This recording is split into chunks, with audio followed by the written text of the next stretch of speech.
धमतरी का सबसे फेमस दुर्गा पंडाल मां दंतेश्वरी के थीम में बनाया गया शारदा चौक टिकरापारा धमतरी का कलाकृति का एक नमूना दोस्तों के अंदर मैं हूँ इस समय धमतरी के सबसे फेमस दुर्गा पंडाल में से एक श्री श्री 1008 दंतेश्वरी माता के थीम पे बनाया गया गणेश पंडाल। तो दोस्तों मैं आपको वीडियो के माध्यम से दर्शन करने चाहते हैं।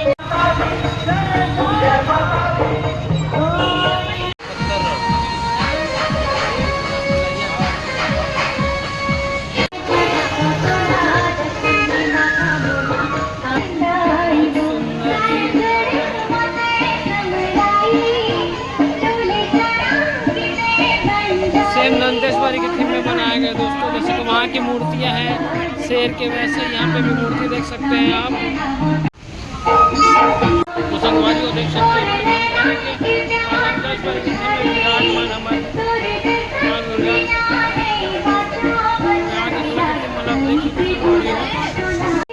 इस प्रकार के कलाकृति करे संगवारी हो, जिससे गणेश भगवान देख सकते हो। वहाँ जिस प्रकार के स्टेचू बनाएगा वैसे यहाँ बनाया गया दोस्तों। बघारा का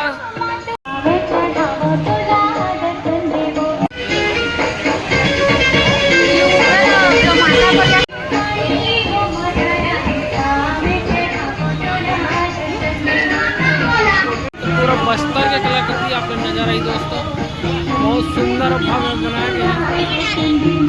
तो ये है धमतरी का सबसे फेमस दुर्गा पंडाल मां दंतेश्वरी के थीम में बनाया गया शारदा चौक टिकरापारा धमतरी का कलाकृति का एक नमूना दोस्तों के अंदर दिखाते हैं।